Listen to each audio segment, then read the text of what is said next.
Urganch innovatsion universitetida Zulfiya xonim ijodiy merosiga bag'ishlangan ilmiy amaliy anjumanda ishtirok qilyapmiz. Men bu anjumanda Zulfiya xonim sadoqat va vafo timsoli nomli ma'ruzam bilan ishtirok qilyapman. Chunki biz Zulfiya xonim deganda avvalo yoshligidan beva qolgan, lekin butun umr qalbida o'z sevgisiga sadoqatini jamlagan ayol timsolini ko'z oldimizga keltiramiz va haqli ravishda biz o'zbek xalqining sevimli shoirasini vafo va sadoqat timsoli deya e'tirof etamiz. Uning bahor keldi seni so'roqlab, netay sog'indim kabi she'rlarini bilmaydigan insonni o'zi bo'lmasa kerak deb o'ylayman. Zulfiya xonimning mana shu o'zbek xalqi tarixidagi o'rni, uni adabiyotimizga qo'shgan hissalarini e'tiborga olgan holda prezidentimiz tomonidan Zulfiya xonim nomidagi davlat mukofoti ham joriy qilingan va bugungi kunda Zulfiya xonim izdoshlari bo'lgan o'nlab, yuzlab qizlarimiz bu mukofotni olib Zulfiya xonimning izdoshi degan haqiqiy e'tirofga sazovor bo'lib kelmoqdalar.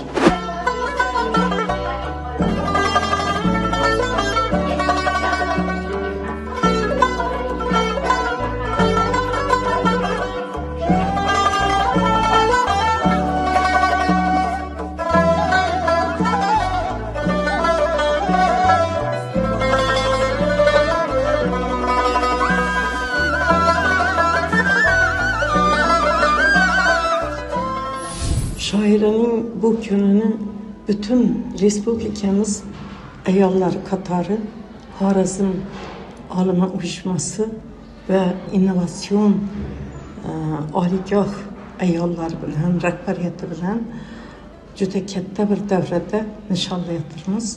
Shunday tasavvur qilish mumkinki, shoira Zulfiya Isroilova O'zbek adabiyotining yorqin yulduzi.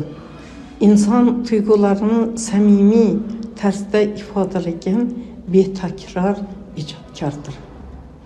Bu ijodkor o'zining hayot yo'llarida muhabbatga, vafolikni, ota-onaga mehr muhabbatni, vatan tuyg'usini yoshlar qalbida anglashni, oila muqaddasligini, har bir insonga bo'lgan mehr tuyg'uni ifodalovchi she'rlar, misralar orqali xalqimizga yetkaza oldi.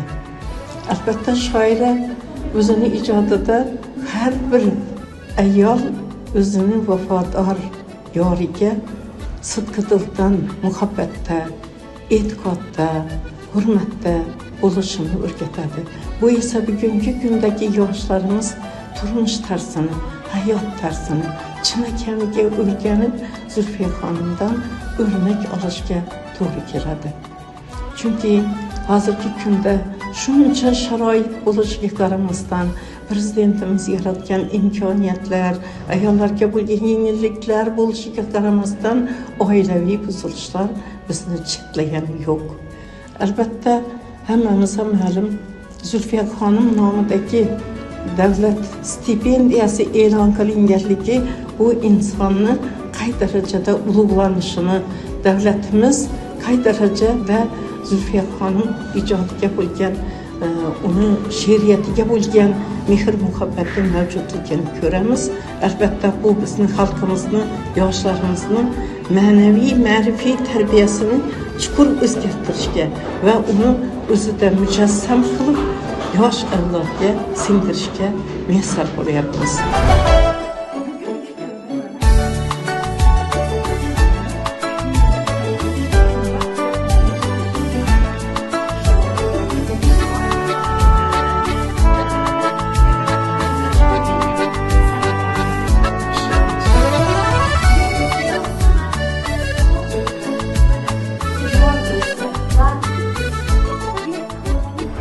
Kechaga taklif qilingan olimalar, ularning nutqlari juda ham mana shu oliy ta'lim muassasalari ichida yuksak did bilan tashkil etilgan yaxshi bir ajoyib tadbir bo'libdi. Buning uchun mana tadbir tashkilotchisi Charasxon Sobirovaga alohida minnatdorchilik bildiraman. Va bu tadbirimizda juda ham mana shu qatnashgan barcha ishtirokchilar Zulfiya xonimni hayoti, ijodi, uning asarlari, ular qoldirgan ulkan ilmiy ijodiy meros hamda yoshlar bilan, uni shogirdlar bilan ishlash bo'yicha tajribalari va shu kabi juda ko'p masalalarni o'rgandilar va hatto ularning oila a'zolaridan bo'lgan Normat Isroilovning mana shu 1934-37 yillarda Xorazm okrugi partiya komitasi birinchi kotibi sifatida faoliyat olib borgan davrlar haqida ham tushunchaga ega bo'ldilar. Bu kabi tadbirlarni yoshlar o'rtasida juda ko'plab tashkil qilish lozim. Sababi mana shu o'zbek xalqining vafo va sadoqat timsoli bo'lgan va hatto hozir vatanimizni eng bir chiroyli, tarbiyali, odobli, ilmli, zukko qizlarimizni ko'ksini bezagan mukofotga aylangan Zulfiya xonimni eslash, uni qadrlash yana davom etadi deb umid qilaman va o'ylaymanki bugungi tadbir, bugungi chiroyli ajoyib anjuman yoshlarimizni qalbida bir umr saqlanib qoladi.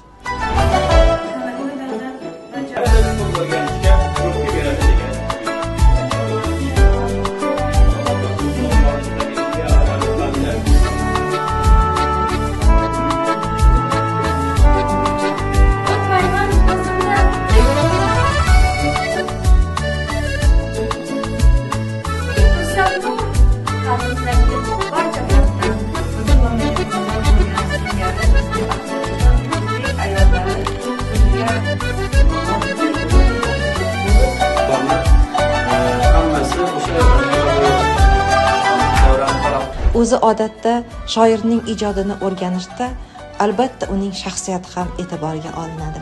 Adabiyotshunoslikda mana shunday bir yo'nalish mavjud. Chunki shoirning shaxsiyati uning ijodida namoyon bo'ladi. Biz istaymizmi, yo'qmi, qalam ahli, ijodkorlar biz buni yuragimizdan his qilamiz. Biz o'zimizni albatta she'rlarimizda namoyon qilamiz va o'z-o'zidan aytish mumkinki, Zulfiya xonimning she'rlaridagi vafo, sadoqat, hijron, armon, ishq, muhabbat mavzularining sarlavhaga chiqqani, bosh o'ringa chiqqani albatta uning bevosita shaxsiy hayotdagi taqdirning turli sinovlari bilan ham bog'liqdir.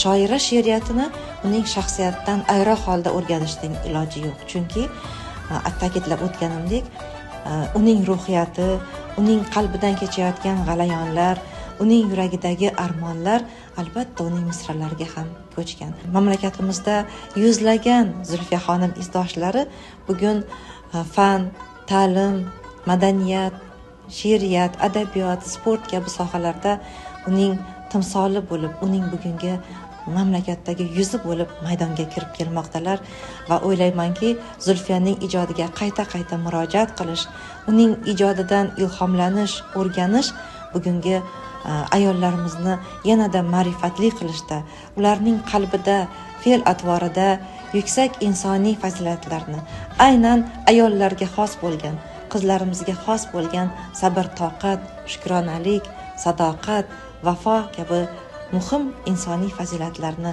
kamol toptirishda juda katta bir adabiy meros bo'lib xizmat qiladi.